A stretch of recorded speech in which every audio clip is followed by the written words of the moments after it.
নমস্কার বন্ধুরা, Pampa kitchen with village ফুডের সবাইকে অসংখ্য অসংখ্য স্বাগত জানাই। বন্ধুরা, আজ আমি আপনাদের সঙ্গে মাত্র 10 মিনিটে তৈরি একেবারে ইনস্ট্যান্ট নতুন একটি নাস্তার রেসিপি শেয়ার করব। এই নাস্তাটি হয় অনেক বেশি হেলদি এবং টেস্টি। সময় লাগবে মাত্র 10 মিনিট। বাড়িতে যখন ইচ্ছে তখন আপনারা এটা বানিয়ে খেতে পারবেন, সকালে ব্রেকফাস্ট অথবা ডিনারের জন্য। একজন বন্ধু আমাকে রিকোয়েস্ট করেছিলেন, দিদি ভাই অনেক বেশি হেলদি এবং টেস্টি আর মাত্র 10 থেকে 15 মিনিটে তৈরি একটি নাস্তার রেসিপি শেয়ার করুন। তো সেই দিদিভাইকে অসংখ্য অসংখ্য ধন্যবাদ। আজকের নাস্তাটি বানিয়ে খাওয়ার পর আপনারা পিৎজা বার্গার খাওয়া কিন্তু ভুলেই যাবেন। চলুন রেসিপিটা শুরু করা যাক। রেসিপিটি আমি বানাবো সুজি দিয়ে। তো তার জন্য এখানে নিয়ে নিয়েছি 1 বাটি পরিমাণ সুজি। আপনারা আপনাদের পরিবারের সদস্য অনুযায়ী এর পরিমাণটা কমিয়ে অথবা বাড়িয়ে দিতে পারেন। তো এই 1 বাটি পরিমাণ সুজিটিকে আমি নিয়ে নেব একটি বড় মিক্সিং জারের মধ্যে। তারপর এর মধ্যে দিয়ে দেব ওই বাটিরই হাফ বাটি পরিমাণ টক দই। যদি খুব বেশি টক দইটা টক হয়ে থাকে তাহলে পরিমাণটা একটু কমিয়ে দেবেন। আর দিয়ে দেব ওই বাটিরই হাফ বাটি পরিমাণ জল। তারপর অ্যাড করে দেব পরিমাণ অনুযায়ী লবণ। আর যেহেতু টক দই ব্যবহার করেছি তার জন্য দিয়ে দেব 1 টেবিল চামচ পরিমাণ চিনি। এতে টেস্টটা খুব সুন্দর হবে। তারপর যেই চামচে করে চিনি আর লবণটা দিলাম সেই চামচেরই 1 চামচ পরিমাণ দিয়ে দেব রান্নার রেগুলার সাদা তেল। সমস্ত কিছু দিয়ে দেওয়া হয়ে যাওয়ার পর ভালো করে কিন্তু এই সমস্ত উপকরণটিকে বেটে নিতে হবে, একদম স্মুথ পেস্ট তৈরি করে নিতে হবে।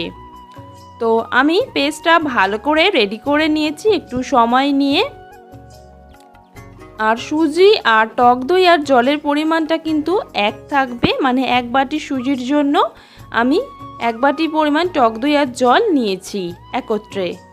তারপরে আমি যে মিশ্রণটি ভালো করে পেস্ট রেডি করে নিলাম সেটি একটি পাত্রের মধ্যে সমস্তটা নিয়ে নিয়েছি। এবারে দিয়ে দিচ্ছি এর মধ্যে হাফ টেবিল চামচ পরিমাণ সাদা গোটা জিরে। তারপর এর মধ্যে অ্যাড করে দেব 3/4 টিস্পুনের মতন রেড চিলি ফ্লেক্স। এতে একটু ঝাল ঝাল খেতে হবে, বেশ ভালো লাগবে। তারপরে দিয়ে দেব হাফ টেবিল স্পুনের মতন খাবার সোডা। এই কটা মশলা এর মধ্যে ব্যবহার করব। তারপরে একটি হ্যান্ড উইক্স দিয়ে ভালো করে মিশিয়ে নেব। আর বেশ ভালো করেই কিন্তু মেশাতে হবে, তাহলে নাস্তাগুলি অনেক বেশি ফুলবে, ভেতর থেকে জালিদার তৈরি হবে। আর যখন আপনারা দেখবেন যে ভালো করে ফেটানো হয়ে যাচ্ছে, কিভাবে বুঝবেন? দেখবেন এই ব্যাটারটি কিন্তু বেশ ফুলে উঠবে, মানে ফ্লাফি তৈরি হবে। তো কিছুক্ষণ ভালো করে মিশিয়ে নেওয়ার পর দিয়ে দিলাম আমি একদম সামান্য পরিমাণ গরম মশলার গুঁড়ো। এতে কিন্তু খুব সুন্দর একটা ফ্লেভার ছাড়তে শুরু করবে নাস্তাটি থেকে। তো সব কিছু ভালো করে মিশিয়ে নেওয়া হয়ে গেছে। এবারে একটি স্প্যাচুলা দিয়ে আমি আপনাদের ব্যাটারটি দেখিয়ে দিচ্ছি। দেখুন কত সুন্দরভাবে তৈরি হয়ে গেছে আর বেশ কিন্তু ফুলে উঠেছে। এবারে সাথে সাথেই চলে যাব নাস্তাটি বানিয়ে নেওয়ার জন্য। তার জন্য একটু ছোট্ট কড়াই ভালো করে গরম করে নিয়েছি আর একটু তেল ব্রাশ করে নিচ্ছি। যেহেতু আমি অ্যালুমিনিয়ামের কড়াইতে বানাচ্ছি তার জন্য একটু সামান্য তেল ব্রাশ করে নিলাম। এবারে 2 হাতা পরিমাণ ব্যাটার আমি কড়াইয়ের মধ্যে দিয়ে দেব। আর তেলটা কিন্তু প্রচণ্ড গরম করা যাবে না, হালকা গরমই করতে হবে। ব্যাটারটা দিয়ে দেওয়ার পর একটু এবারে সাজিয়ে নেব। তার জন্য একটু টমেটো স্লাইস মাঝখানে দিয়ে দিলাম। এবারে সাইডের দিক থেকে একটু লঙ্কার গুঁড়ো ছড়িয়ে দিচ্ছি। এতে বেশ দেখতেও ভালো হবে আর হালকা একটু ঝাল ঝাল হবে। তারপরে দিয়ে দিচ্ছি ছোট ছোট করে কেটে রাখা গাজর কুচি। আর নাস্তাটি বানিয়ে নেওয়ার শুরু থেকে শেষ পর্যন্ত কিন্তু গ্যাসের ফ্লেমটিকে একদমই লোতে রাখতে হবে। তো গাজর কুচিটা দিয়ে দেওয়া হয়ে যাওয়ার পরে দিয়ে দিলাম টমেটো কুচি আর দিয়ে দিচ্ছি ক্যাপসিকাম কুচি। এছাড়াও চাইলে এখানে পেঁয়াজ কুচি, বিনস কুচি, মটরশুঁটি যে যেরকম পছন্দ করেন সেরকম সবজি এখানে অ্যাড করতে পারেন। তো সমস্ত সবজি দিয়ে আমার সাজিয়ে নেওয়া হয়ে যাওয়ার পর আমি যেহেতু একটু নাস্তাটিকে ঝাল ঝাল তৈরি করছি তার জন্য দিয়ে দেব কয়েকটা কাঁচা লঙ্কা টুকরো, এইভাবে দিয়ে একটু সাজিয়ে নিচ্ছি। আর দেখবেন বন্ধুরা, বাচ্চারা কিন্তু সহজে সবজি খেতে পছন্দ করে না, কিন্তু পিৎজা অথবা বার্গারের ক্ষেত্রে কিন্তু তারা খেয়ে থাকে। তো সেই হিসেবেই আমি এই নাস্তাটিকে তৈরি করার চেষ্টা করেছি। আর দেখুন আমি ঢাকা দিয়ে দেওয়ার পর 2 মিনিট অপেক্ষা করেছিলাম। তারপরে কিন্তু তলার দিক থেকে খুব সুন্দরভাবে নাস্তাটি রেডি হয়ে গেছে। এবারে নাস্তাটিকে উল্টে দেব, দিয়ে অপর সাইডটাও একটু ভালো করে সেঁকে নেব। আর কয়েক মিনিটের জন্যই কিন্তু সেঁকে নেব, যেহেতু সবজি দেওয়া রয়েছে তার জন্যই কিন্তু সেঁকে নিতে হবে। তো আমি নাস্তাটিকে 1.5 থেকে 2 মিনিটের জন্য অপর সাইডটাও সেঁকে নিয়েছি। আর আমার একটা নাস্তা কিন্তু তৈরি হয়ে গেছে। আর দেখুন বন্ধুরা, নাস্তাটি দেখতে কত সুন্দর হয়েছে। যে কোনো বাচ্চা অথবা বড় ভীষণই পছন্দ করবে। আর অনেক বেশি হেলদি এবং টেস্টি হয় এই নাস্তাটি।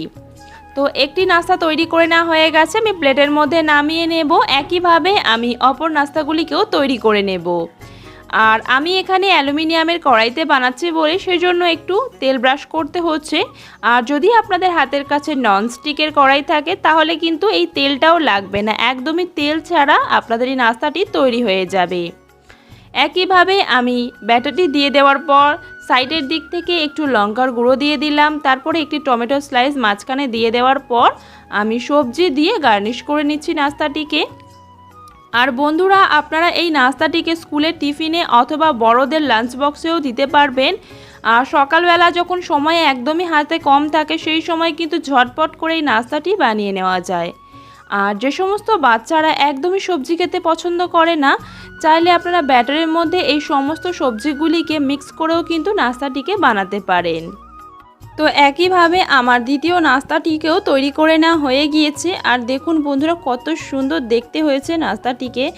আবারও একইভাবে আমি উল্টিয়ে দিয়ে অপর সাইডটাও 1 থেকে 1.5 মিনিটের জন্য সেঁকে নেব।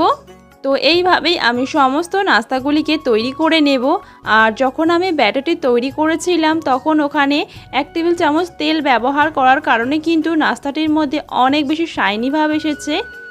তো আমার এখানে সমস্ত নাস্তাগুলি তৈরি করে নেওয়া হয়ে গেছে। আর নাস্তাগুলি কিন্তু বেশ বড় সাইজের হয়েছে। আপনারা 1 বাটি সুজি দিয়ে কিন্তু পুরো পরিবারের জন্য এই নাস্তাটি বানিয়ে নিতে পারবেন খুব সহজে।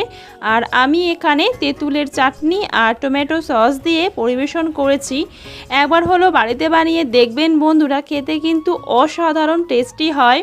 আর প্রথমবার বাড়িতে বানানোর পরেই দেখবেন বারবার এই রেসিপিটি বানানোর জন্যই কিন্তু রিকোয়েস্ট আসবে। তো দেখুন বন্ধুরা, নাস্তাটি কতটা ফুলেছে আর সাইডের দিক থেকে কত সুন্দর একদম জালি জালি ভাব তৈরি হয়েছে। আর একদমই কিন্তু নরম আর সফট তৈরি হয়েছে এই নাস্তাটি।